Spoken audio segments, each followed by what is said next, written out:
So I am Emily Moose, and I am the Director of Communications and Outreach for Greener World.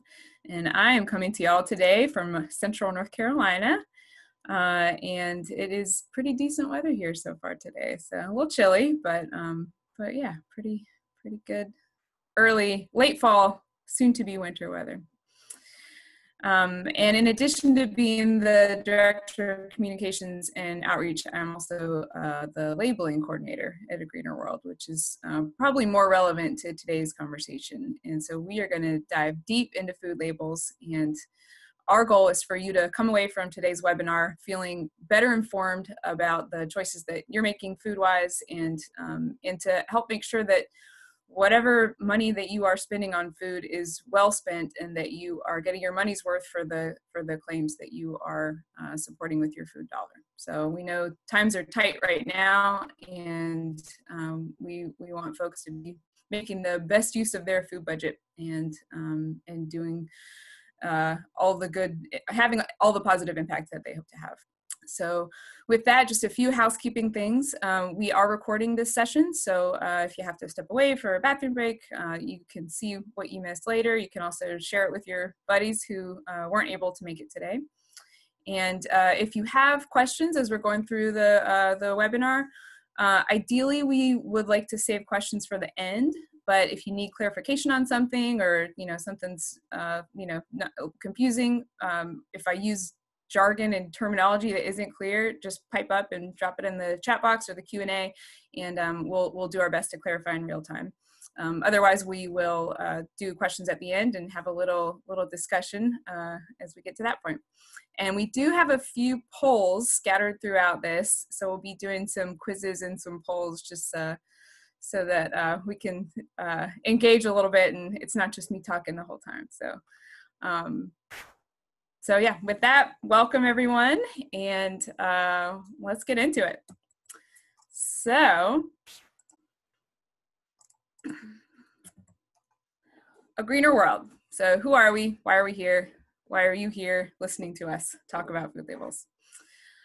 So we believe in empowering sustainable solutions in food and farming.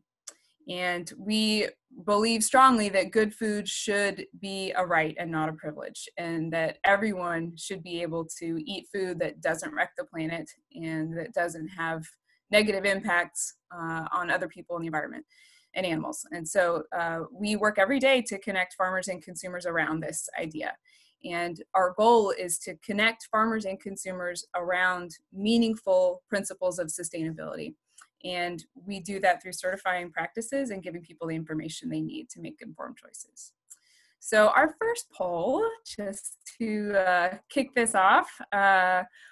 So if you had to choose just one of these attributes, one of these qualities in your food, which is the most important to you? So we've got animal welfare, fighting climate change, protecting biodiversity, and supporting independent farmers, and health and nutrition.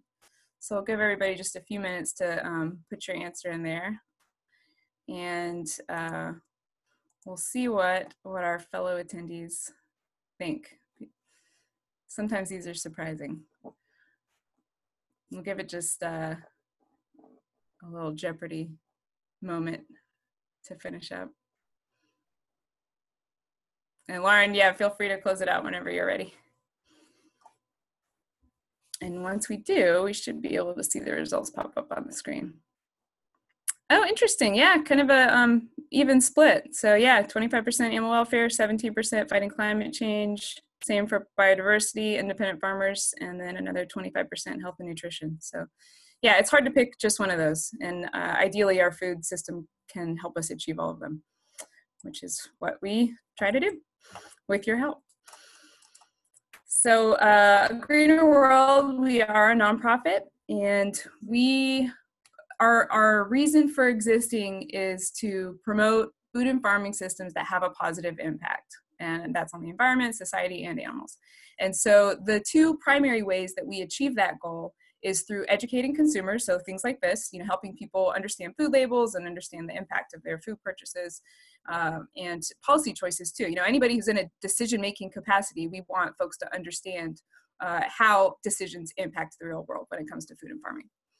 So that's one way. Then the other way is to through our certification programs.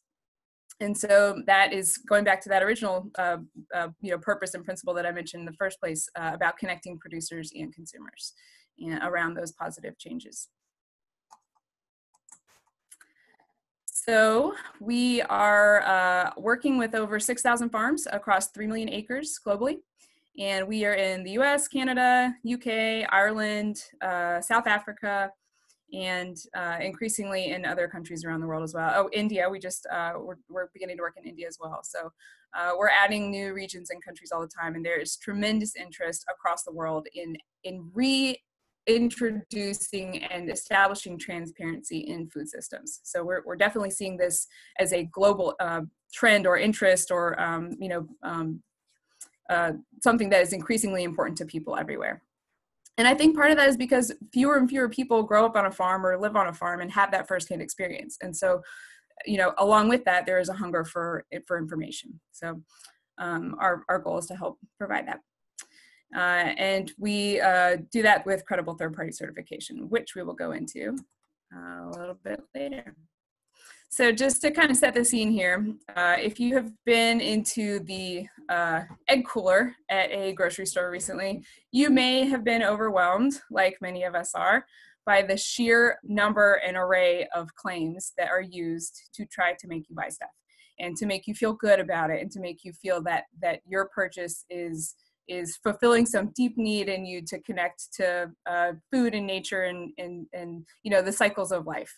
And so we'll go through some of those claims and terms here that are using very highly evocative emotional language to imply practices without actually using those practices. So this is a pretty typical image of egg cooler at the grocery store. And so we are going to go through some of the claims that you'll find here and help you open this cooler with a little bit more, armed with a little more information.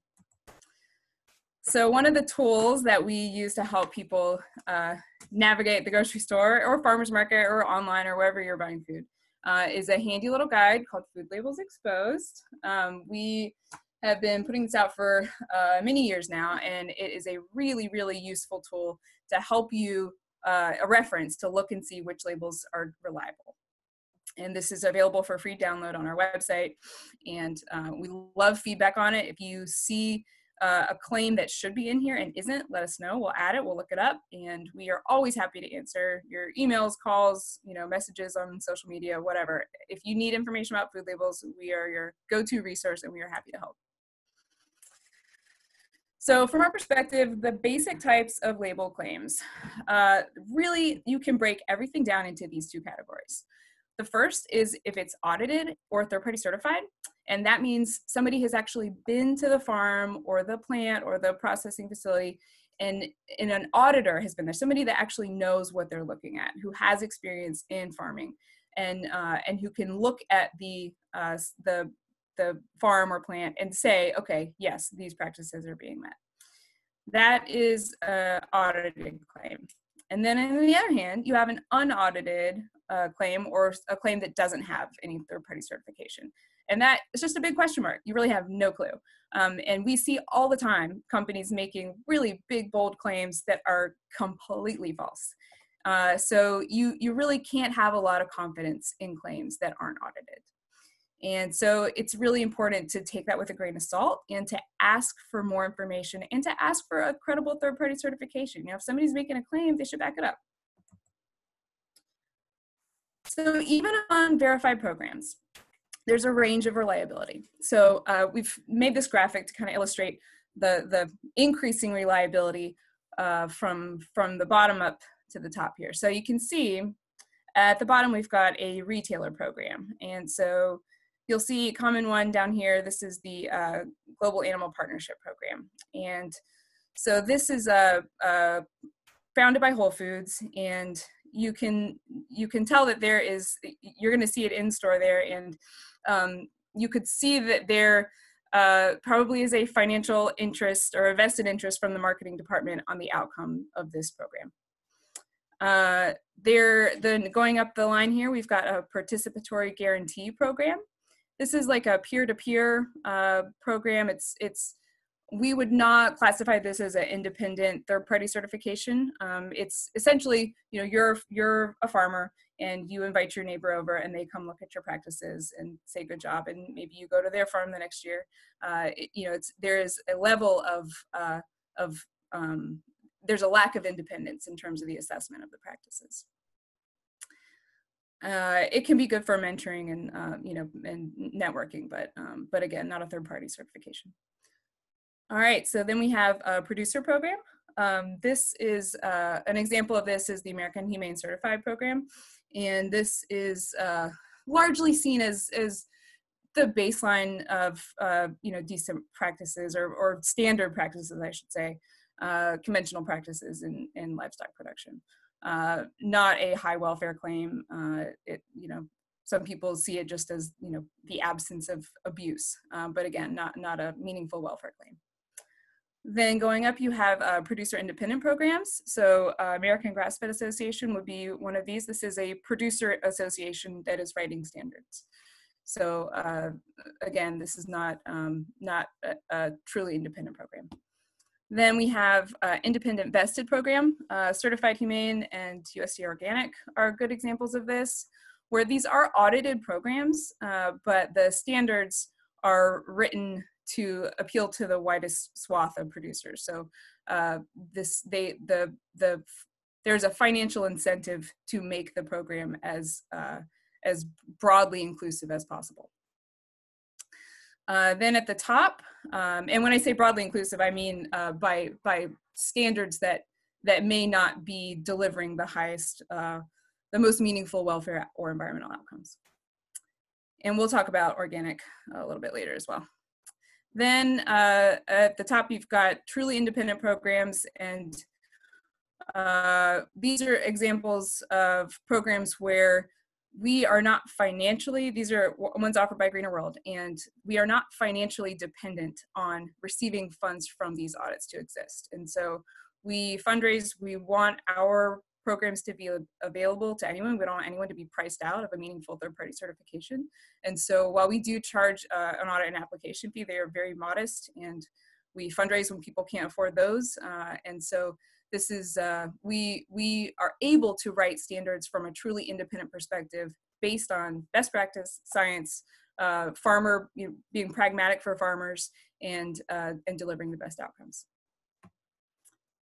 So what is third-party certification? So as an organization that works globally, it is really, really interesting to see the reception or the awareness around third-party certification in the U.S. where I'm based. We also work in Canada, but around the world, as I mentioned. But I'm most familiar with the U.S. and Canada. So so third-party certification is, it's easier to think about it in terms of a house or a car, for instance. So we're really used to, you know, we wouldn't buy a house without looking at the appraisal or getting it inspected. We wouldn't buy a car without getting the Carfax report. And yet, when it comes to food, for whatever reason, we just, you know, drop it in and don't really think twice, and don't ask a lot of questions. And that is starting to change. And it's a good thing, because the way that we grow food has a tremendous impact on the environment, on you know, our society as a whole, and on our ability to produce food for ourselves in the future. So third-party certification is a really important way to make sure that the impacts that we're having on our environment and on our society through agriculture are positive impacts. You know, that can be accomplished through policy as well, but we all know policy is a slow-moving beast. And an early friend of the program, who was a representative in New York, Louise Slaughter, she always her position was that policy follows the market, and so we have been working to move the market towards sustainable practices with the support of farmers and consumers for over a decade, and we are seeing progress. So we are doing that, you know, back to the Carfax or appraisal or whatever, that, you know, that's what we do through farm audits. And so we're actually going to the farm, and we visit farms every year, and we are reviewing that farm against the set of standards that's published that they are asking to be audited for. So it's a voluntary program. We're not like, out there sneaking onto farms. Like, it's farms coming to us and saying, hey, I want to be able to tell my customers that I use these amazing practices. Will you please come onto my farm, verify that so that I can use your logo on my products? And we say, sure. So that's what we do. And being able to do that is a way for that farmer to demonstrate compliance with really meaningful standards and get credit in the marketplace. So just going through a few claims here. This is one of my favorite bad ones, natural, which just really shouldn't exist. I mean, this is like, so Consumer Reports actually had a campaign a few years ago they called it Kill Natural. And their goal was to just eliminate this from the marketplace because it is so widely misunderstood and abused, really, by marketers that it's completely useless from a consumer perspective. It doesn't mean what anyone would want it to mean. And so when you see this claim, this is specific to meat and dairy. When you see this, but it's even more meaningless for fruits and vegetables and other processed foods. But when you see it on meat, it means minimally processed and no artificial ingredients. That's it. And so people are understandably out there and, buying natural meat thinking that they're getting something special. And all it means is, if you buy a natural steak, that just means it's steak. Like, it's probably not wood, it's not a meaningful claim. It does not mean that animals were raised outdoors on pasture. It doesn't mean responsible use of antibiotics, nothing about hormone use, absolutely nothing about welfare standards, environment, non-GMO, and it is definitely not third-party certified or audited in any way. And so this is one of the most meaningless claims that is out there. And yet it is effective because it hits those, emotional triggers that we were talking about earlier. Because when you see the word natural, you think, oh, nature, like, oh, I can feel good. This is healthy. This is, clean and fresh. And, this is good for me and good for the planet. But you really don't know anything about that product other than it would probably test true to the type of meat in a lab. All right, so we have another poll. So we have two images here, and one is of an organic farm, and one is of a farm that is using the claim cage-free. So for the picture on the left, actually, Lauren, do you mind putting up that poll? I'll make sure I'm going to read the question right so I don't confuse everybody. All right, here we go. Okay, yeah, cool. So which image is showing an organic farm? We'll just give everybody a few, maybe 5 seconds to do that. I'm gonna take a drink of water.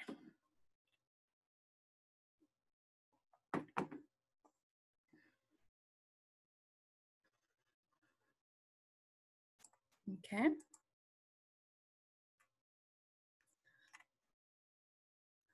All right. Oh, I better submit my answer too. Okay. Okay. Let's see what we said. Once we get all the guesses up, we'll reveal. Okay, interesting. All right, so 60% of folks said image A was organic and 40% said image B. All right, so let's look and see. All right, so the one on the left is organic. The one on the right is cage-free. So some folks were probably surprised at the question from the outset because you might have imagined that organic laying hens or meat birds actually lived outdoors, scratching around for bugs and pecking and flapping and running and all of that. That is not a requirement of organic standards. And cage-free has even fewer standards than organic and is also not audited. So in both of these systems, birds are packed closely together indoors and are typically have the tips of their beak cut off. So these are not what most people would imagine when they see these two claims. And so if you are looking for a high welfare pasture-based system, you're going to need to ask for more than these labels. And it's important to say, like there are organic farmers, there are probably farmers that are marketing as cage-free that are going above and beyond these practices. But when you're looking at a claim, you really have to look at the baseline of what that claim means, because you can't expect anything more from that claim. So a little bit more on the egg aisle. Cage-free, as we just saw, usually means birds are raised indoors. Free range is another interesting one. It only has an official meaning for birds raised for meat. So when you see this on egg-laying hens or pork or other products, you have no clue what it means. And even in chickens raised for meat, it is not defining the access, what access means, or the quality of the range. So this is that like proverbial, warehouse with a door at the end of it that the birds may or may not go out. And so this is a very meaningless term when it comes to consumer expectations. And another thing that's worth noting while we're talking about cage-free is that cage-free doesn't mean anything when it comes to broiler chickens or chickens raised for meat. Or meat birds in general, because those animals are not typically raised in cages in the first place. So that's one of those cute little marketing tricks that you really should not waste your money on. All right, pasture raised. So this is another one. It sounds so good, and you just don't know, because if it is not audited, one person's pasture raised could be, they went outdoors on pasture one day out of 365, and that probably isn't going to meet your expectation of it. And there is no standard definition of this term. There's no verification of the term. So again, if you really are trying to find foods from animals that were raised on pasture, you have to look for a credible third-party certification that gives you that assurance. And a lot of people think that most animals are raised on pasture.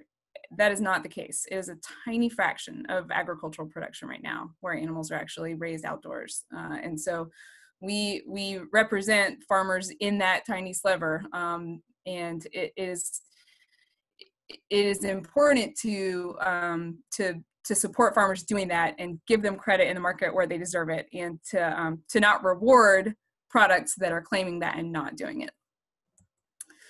So animal welfare approved, this is one of the labels that we certify. It's the only food label that ensures high welfare and meaningful access to pasture and range.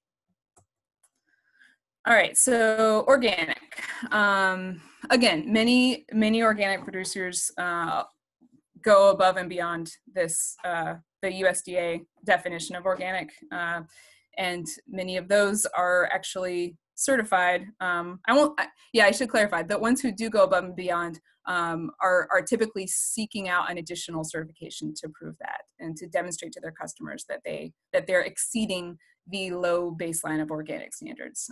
Because unfortunately, in the US, we have our standards for organic are far below what exists in many other parts of the world. And it's, for a variety of reasons, among those intense lobbying by industrial organic producers. But as it stands, the standards in the United States for organic are not meaningful for most consumers' expectations, especially around animal products. There have been efforts to add a meaningful baseline of welfare requirements to organic, but those have so far failed. And so in the meantime, producers that want to show that they are going above and beyond typically will use a certification like Animal Welfare Approved or another one to show, hey, I'm doing more than what is required by this low baseline. So in animal production, you'll see animals are fed organic feed. There is no antibiotic use in organic production, which is actually can give producers an incentive to withhold treatment, and it's a really unfortunate, strange thing in the organic standards that's evolved here. That is not the case in other parts of the world. because the real problem with antibiotic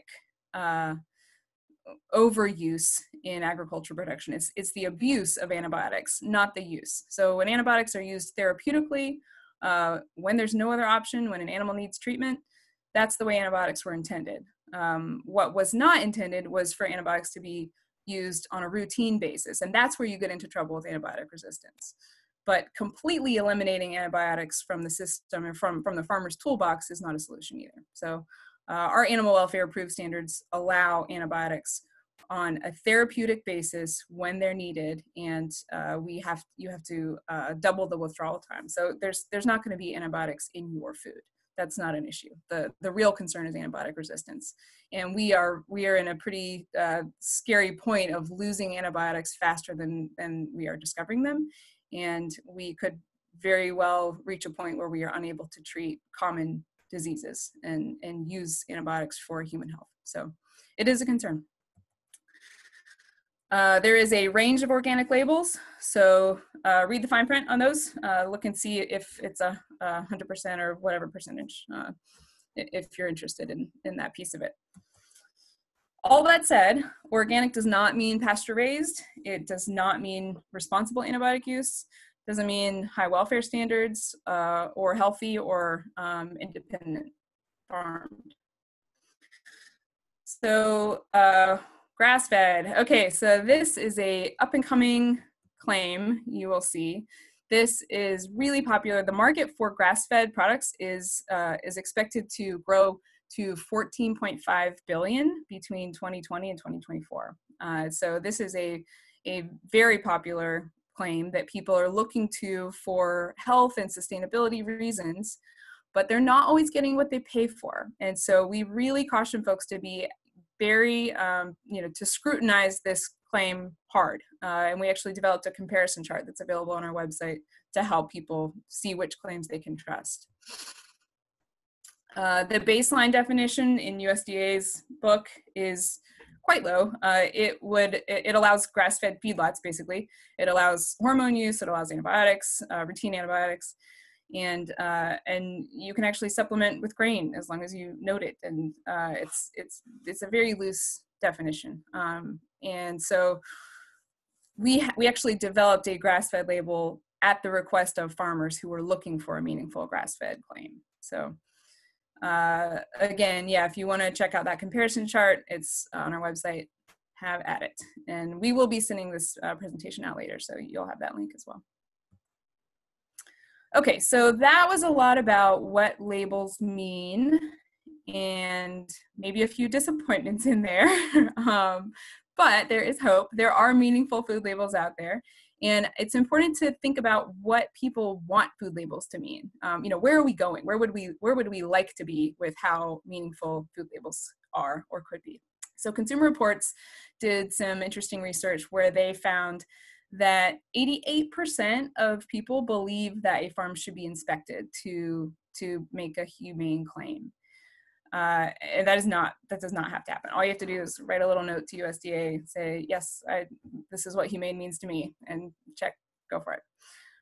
And so people also want to know if their food is coming from, where their food is coming from, 93%. And so our standards actually do require that the country of origin be labeled. That is not a federal requirement right now. People want consistent standards, seems fair. They want to know how antibiotics are being used. They think that a humane label should cover slaughter. And Animal Welfare Approved is actually the only welfare label that covers the animal's entire life and covers every species. So we look at slaughter for all species and ensure welfare throughout the process. And folks also believe that a humane label should mean that the animals go outdoors, actually go outdoors, and not just have the door that who knows if it's open and who knows if they go outside. And again, ours is the only welfare label that requires outdoor pasture and range. More research. This is about labels and their impact on consumer purchasing. And this was like this, I mean, we just had a party when we saw this. This was a report that looked at different food labels and how basically how much people trusted them and how much of an impact they had on their own purchasing. And so AWA, Animal Welfare Approved, had the highest impact of any food label, which was just like a huge thrill to us, because we really are like David in the market of a lot of Goliaths when it comes to label claims. And it was really rewarding to see that transparency and meaningful standards are rewarded by consumers. So the only label that had a higher impact on purchasing was the Energy Star label, which obviously is not a food label. That was pretty cool to see. And it's a testament to our farmers, it's a testament to the team, and to being able to write standards based on delivering real sustainability.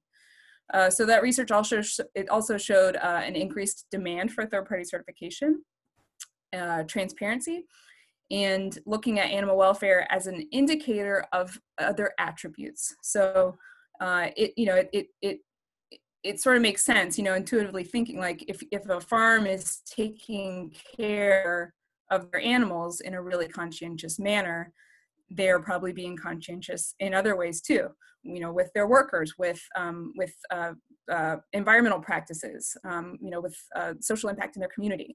And so we're in the process of doing some research around that, looking at our farms. But anecdotally, the biodiversity practices on our farms is amazing. We did a really cool survey a few years ago, and just looking at practices used on farms.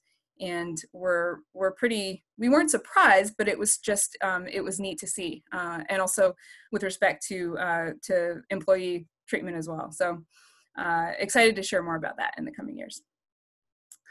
So that's all well and good, but some of that research was done a year ago, and things have really changed. We are in the middle of a deadly pandemic. We are in the middle of a recession. People are losing their homes, they're losing their lives, and life has completely changed. So how has that impacted things? And is it just an elite frou-frou thing to even be talking about food labels? So in the early days, I'll just go back a little bit to how it impacted us as an organization and how it impacted farmers and the people that we work with. So when COVID first hit in March, we just immediately, we suspended audits. Obviously, we couldn't travel. All of the events that we normally would go to were canceled. And so our first stop is always our farmers. So we put a pause on everything and called our farmers and checked in. And what we found was that the goal of that was to make sure that we were taking care of folks and could fill needs and just what were the needs on the ground. So what we found was that farmers who had established markets with consumers already and were already maybe marketing online or had those relationships already, they were doing okay, and in some cases were even having trouble meeting demand. And so that was good to see on that front. On the other side of the coin, there were farms who had been supplying institutional markets, schools, office buildings, restaurants. Oh my gosh, like the restaurants just closed overnight. And so folks lost their market immediately. And so along with that, there was also an increased need at food banks and increasing food insecurity among everyone, general public everywhere. And that continues today. And so what we did was to pair with the support of our farmers and with the support of donors to link farms and food banks together and to help facilitate getting food from farms who had lost market to food banks who needed food. So that was one way that we were able to make that connection. It was all down to incredible grassroots support and people just wanting to help meet those two needs, to help people get food who needed food and really good nutritious food, and then also to keep farmers in business and help them weather that storm. So that was early on. As the summer progressed, there was some research that came out about or a report from the Hartman Group that was looked at people's idea of value changing during the pandemic, and what were they looking at food to do for the world, and were people just going to hunker down and just focus on price only, stock up, and just go into survival mode. And that did happen to some extent, but there was also an evolution of people being interested in the wider systemic impacts of their food purchasing, and going to the grocery store and seeing empty shelves and wondering, oh, where did that come from? Like, oh, what can, how can I make sure that the person who's providing my food is going to be here for the long haul? So we saw a renewed interest in the food system and in systemic change. I mean, the stories about workers at meat plants, we got a lot of inquiries about, from people wanting to make sure that where they were purchasing their food was going to people who were respecting workers and who were respecting all parts of the system. So it'll be, we're still in the middle of this, and it's getting tougher economically. So if you are one of those people who has a little extra money and can help people who need it, there's definitely need right now. And so it's going to take all of us working together to get through this. But our approach is to be the short, medium, and long term, to offer short, medium, and long term solutions. So getting food to people who need it now, and also making sure that farms survive medium term, and delivering that long-term systemic change, because the impacts of industrial food are disproportionately borne by the most vulnerable people on our planet. And so it's important to shift that food system for the long term as well. So that was a long spiel, but takeaways looking ahead. So people are increasingly interested in how what they eat impacts the planet. And third-party certification is a really great way to help achieve that. So we also have, in terms of ensuring that success for the long term, having consistency around what different claims and terms mean is crucial. Otherwise, you just get in situations where, cage-free was a really good example. So people, got really excited about cage-free eggs and thought that was going to be a panacea solution to animal welfare. It's not. The chicken doesn't really know. It doesn't have you might feel better, but the chicken doesn't feel better. So these are, when you're asking for big change, you got to be specific. So that's where standards and third-party certification come in. All right, so a little bit about our certifications. This is the A Greener World family of labels. We just keep growing. I think kind of the path of our evolution, we started with animal welfare approved. That was our kind of our foundational certification.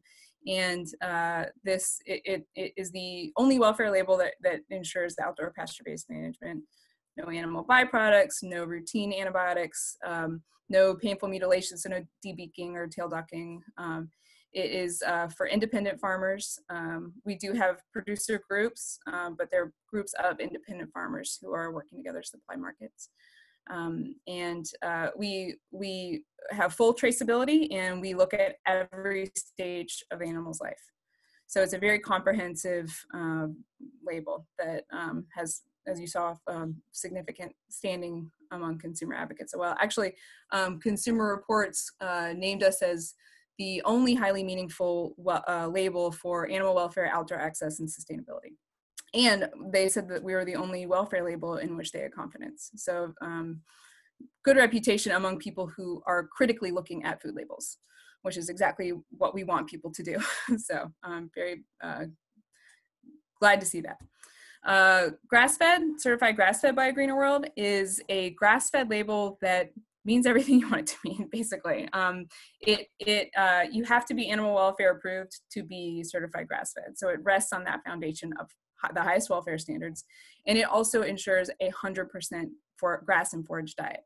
So there's a bunch of other grass-fed labels that, for whatever reason, they're like, yeah, well, mostly grass, but a little bit of grain. It's like, why call it grass-fed? Just, call it pasture-raised or whatever you could meaningfully claim. But if there's grain in the system, from our perspective and our standards, that would not qualify as grass-fed. Then we have, we're working on organic, being able to offer organic certification. We have a non-GMO label as well, and this also, when it is on an animal product, if it's on meat, dairy, or eggs, then that animal has been raised to animal welfare approved standards as well. So all of our labels have welfare at the core if it's an animal product. Non-GMO, our non-GMO certification is also more affordable for producers than other non-GMO labels, and it has a more meaningful standards around feed. So other labels allow a lot of contamination in animal feed, and we do not. So we have the most meaningful non-GMO label out there. Salmon Welfare Certified, this is one of our newer labels. This is based on the RSPCA standards, and we are really excited to be entering this world. We've got a really cool salmon producer out in the Midwest that also grows hydroponic greens as well. So that's an exciting one. I think we'll be looking at more seafood coming on, seafood products as we move forward. And then Certified Regenerative, that's our newest label, and we are just entering the pilot phase of that. We are really, really, really excited about this one. This is, it's been a few years in the making, and we have had tremendous interest from producers on this. This is a label that is looking at the whole system. So it's looking at welfare, it's looking at social justice, it's looking at air quality, water quality, soil health, responsible wild harvesting. It's looking at financial sustainability. So, none of this matters if farmers can't survive, into the future. And so it's a very comprehensive label that is based on a farm's own plan for reaching all of these milestones that are set in the standards and for delivering the outcomes that are set in the standards. And so it's a partnership between us and farms where we're helping them develop a plan and then holding them accountable to that plan. And so the farmer response has been awesome, and really excited to see the general public response as well. So, and we actually have a webinar on that if anybody's interested on what regenerative means too. So a little bit about the standards that we have for animals. You can see all the different animals and products and certifications there. And we also do things like, so on the non-GMO, we just certified a non-GMO chutney that's really awesome out in Washington. So we have other products too, protein drinks and whey powder and all kinds of stuff, jams and jellies and soap. So go check out the directory. There's a lot of cool stuff on there. So we are accredited ourselves. And so we know what it's like to get audited, and we hold ourselves to the same high standards that we, and the same transparency that we advertise and implement in our other programming. And so ISO is basically like the certifier's certifier. And so they come to us every year, they look through our systems, they pick out, they follow an audit all the way through, they make sure that we are being fair and consistent in our work. All right, so how can we help you? And I will, I'm excited to hear the questions that folks might have too, but in general, we are here to be your partner in navigating the food system. We all have these questions, where can I find sustainable food? Like, what do food labels mean? What can I do to have a positive impact with my decisions and my food purchases? We all eat food. So we are here to help make that as straightforward a process as possible, and to make sure that you're not wasting your money. So one of the major ways that we do that, our most popular section on our website is our directory. And so this is free, open to the public. Love your feedback. This is a way for folks to find farms, restaurants, grocery stores, CSAs, farmers markets, any outlet that is offering certified products, and then farms that are selling to the public are also listed here. So definitely invite you to check that out, bookmark it, and let us know if something's missing. Let us know, and go and thank the people who are doing it too. I think that's I put that in this part too. It's like it's important to appreciate people that are doing good work. And so we in addition to the directory, here's some other ways that you guys can get involved. So we talked about this. Don't waste your money on meaningless claims. Budgets are tight. If you have any extra money to spend on a premium for a product, make sure it's worth it, or just buy, store brand, honestly, really, don't, companies who are making money off of,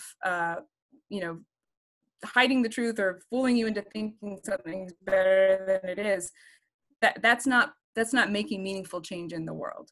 And it's not to shame anybody, and this is not like a virtue signaling thing. I think it's more about rewarding transparency and making sure that your food budget goes to the best, is used to the best of your intent.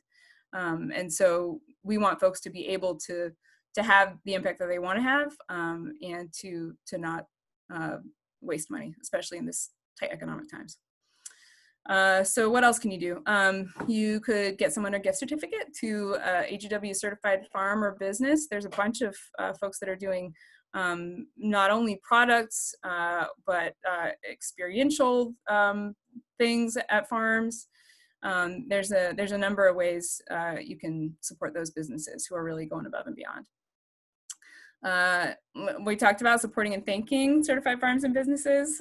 This is actually was one of our volunteer projects, just to appreciate folks, because it matters. It really does matter. And you can find those folks on our directory that you saw earlier.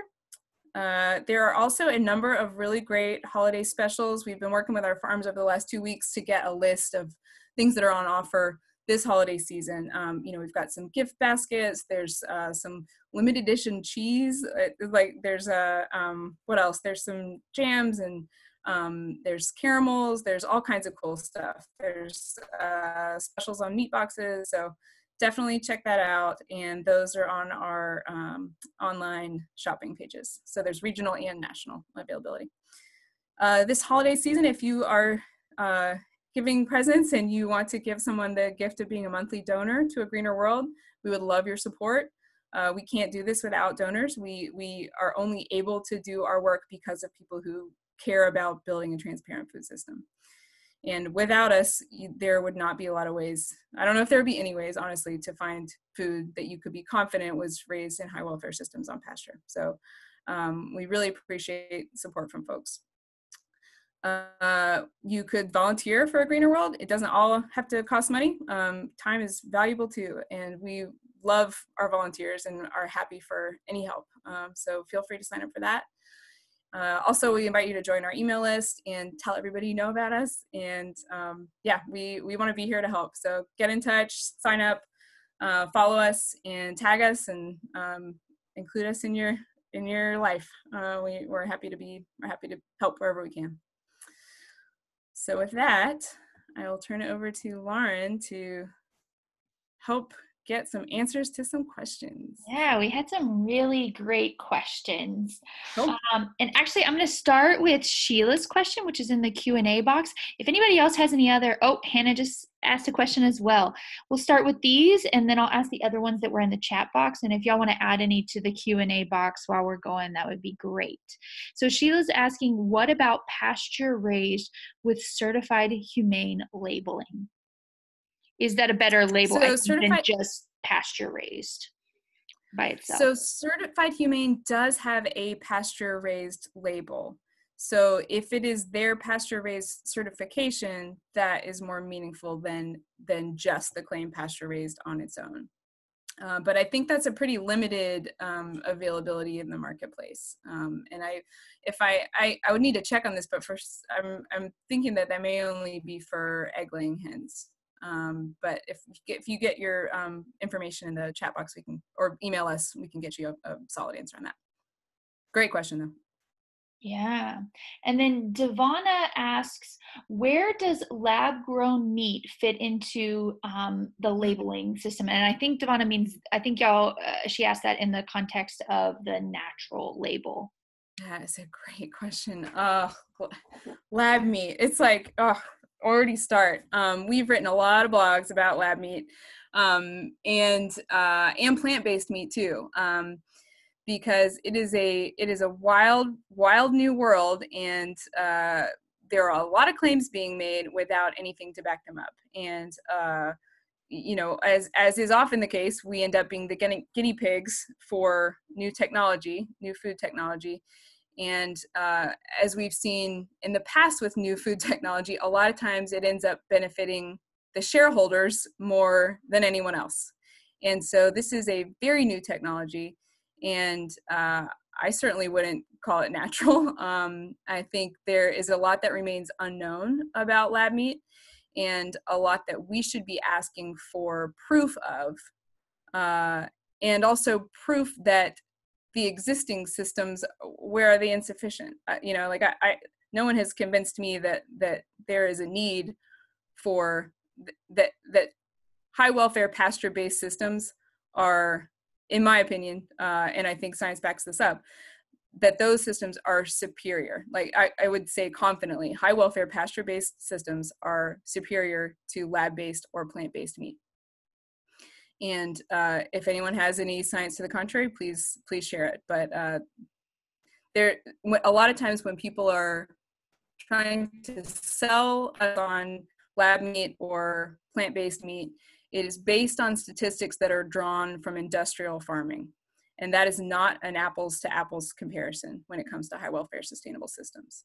And it's a distraction on the need to transition to more high welfare sustainable systems, which really can deliver change, much needed change, without unknown side effects and crazy new technology. I hope that helped. Yeah, great. And then this one is from Sarah.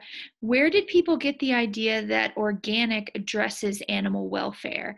I hear this all the time from people who think they are buying humane animal products when they buy organic. That's a great question. Sometimes there is a lot of associative marketing, which means using phrases that evoke the idea of stewardship or humane treatment. And you know, we often see claims around humane treatment made alongside organic products, and unfortunately, those are not borne out in reality. And so, yeah, it's a challenge. Although I think people are starting to realize more and more the shortcomings of organic standards. I mean, especially after that campaign to add what little welfare standards were being attempted to add, to be added. But yeah, until in the meantime, it is important to understand organic is not a meaningful welfare claim. And if that's what you're shopping for, then you need to look for another label, unfortunately. Yeah, and then we have another question. I go to Amish markets for my meat. How are they classified? I think just in terms of the labeling that we're talking about. I would say just like anything else. I wouldn't assume anything special just based on where you purchase your food. You know, I think it's always worth asking, you know, like no matter who you're buying from, you know, even at a farmer's market, like and this was early, like I've been at this for over 10 years. And one of my first experiences was talking to a producer at a farmer's market who shared that there was somebody coming to the farmer's market with conventional chicken that they had just bought, you know, off of somebody at the slaughter plant and marketing them as pasture raised birds from their own farm. And so, you know, unfortunately, you know, we like to think that everyone's trustworthy and if you can talk to someone, you can trust them, but that's not always the case. And so many of our farmers that are certified actually pursue certification, even when they know their customers, as a demonstration of that trust that they and a validation of the trust that of the relationship that they have with their customers. So yeah, and also just to go back on the one before, you know, why people may assume that organic has a welfare component when it doesn't. I think there's definitely an element in you know, when we're shopping, we want to believe things are better than they are, and maybe are sometimes you know, okay not knowing, or maybe even, you know, don't look too hard. And so it does depend when the labeling system is as opaque and as confusing intentionally in many ways. You know, companies make a lot of money claiming things without doing them. So in a food system like the way ours is set up now, unfortunately, you have to be pretty you have to be a bit of a detective, or at least take the same amount of study or care, information, get armed with information that you would to buy a new PlayStation, or any other purchase that matters, that you realize you're going to have an impact with. Yeah. Okay, so Hannah asks, and this is a little bit similar to another question, so I'm going to ask these two questions together. I will only eat meat certified by a Greener World. Luckily, I live in an area with a Greener World farm, and it's wonderful. I would like to branch out from the products offered, but there is no local access to a Greener World beef, bison, or goat. What are your thoughts on balancing local and a Greener World access? And then this kind of goes along with another question from Sheila asking, why is the animal welfare label by a Greener World so hard to find? I would like to buy exclusively animal welfare approved products, but they cannot be found at her local grocery stores. Well, to the first commenter, thank you. And I know our farms really appreciate it, and we absolutely do too. I would encourage you to look and see what's available online. We definitely have farms that ship beef and bison, I know. And I don't remember the other product, but that is definitely an option. And to the other commenter about local availability, ask for it. And I know that doesn't seem like an immediate fix, but you have so much power as a customer at a store. If you ask for a product and you get your friends to ask for it too, you can make a real impact. And I know it may take a little bit, but that means a lot, and that is way more impactful than me telling them, hey, you need to get, it would be great if you were offering some certified products, because I don't live there and I'm not shopping there, but you are. So yeah, that would be incredibly helpful. And in the meantime, that whole page about how you can get involved is incredibly helpful too. So yes, appreciate the sentiment and the drive, because you really can have a huge impact with that ask. Great. And then that kind of dovetails a little bit into Tanya's question. And Tanya works at, I think, your local marketplace, Emily. Yeah, Local meat is the best way to sell meat, correct? Can you rephrase the question? Well, I wonder if it's going back to kind of what Hannah and Sheila were asking about, like balancing wanting to buy or sell animal welfare approved meat, but then also wanting it to be local, and maybe which is more important. Oh, Tanya said she lost internet connection. Oh no! Hey, I know. I'm in the same county as you, Tanya. I know all about it. It's going to be this spring before I get real internet. So I think that if I'm understanding the question right, it's like, do you prioritize local over sustainable? I think that's a question that only you can answer, and your customers can help you answer. I'm really lucky that y'all's store near me actually has certified animal welfare approved pork that is also local. I personally, I think you can have a local farm that has really lame practices, so just because something's local doesn't mean it's any of the things that you would hope, environmentally sustainable and independent farmers and high welfare and all the above. It doesn't mean that. Local is not a production claim. It's not even a geographic claim in a lot of cases. Everyone defines that term differently. It could be within, the county, it could be within 2 days drive. It's incredibly variable. So yeah, I think that is, obviously shoring up and supporting and making sure that local economies are resilient is really important.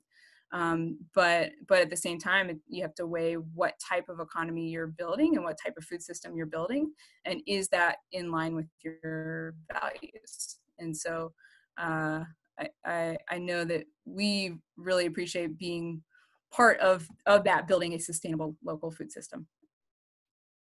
Awesome. I know we're trying to end on time, but we've got two really great last questions that I hoped we could get to. One is Sheila, just following up on what you said earlier, Emily, about asking, farmers to, or like nominating farms and such. Sheila's asking, so the lack of animal welfare approved certified products is not because a lack of supply necessarily. In terms of local supply, or in terms of, like if farmers are doing those practices but aren't yet certified? Possibly. Okay.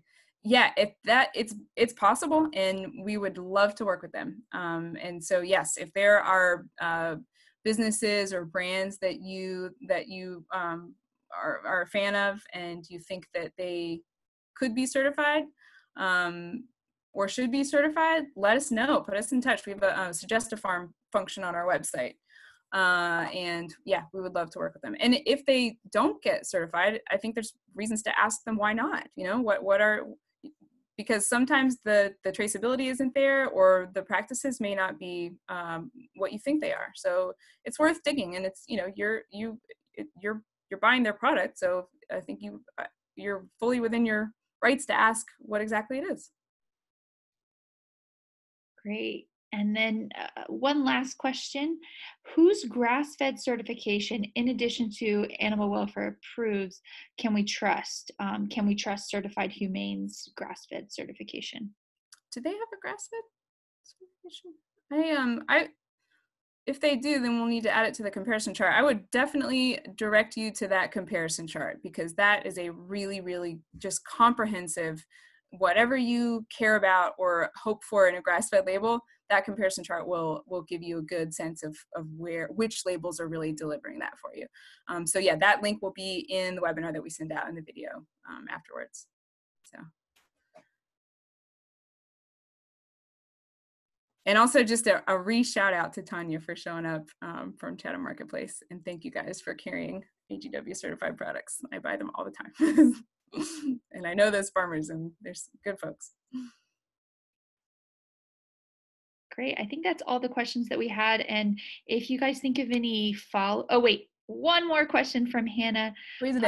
I have more questions about farm distribution and if a greener world helps support. Can I contact you via email? Absolutely, yes. For everyone. We do a lot on supply chain development. Our ED has a lot of experience in that realm, and that is, yes, we love to help on that. So please do get in touch. Great, that's it. And I would say to anyone, feel free to reach out to us for any other questions you have via email. Absolutely. All right. Well, thank you all. I hope everybody's taking care, staying safe, and has some good, peaceful and quiet and joyous time over the holiday season. So take care, and we'll see you next time. Bye, y'all.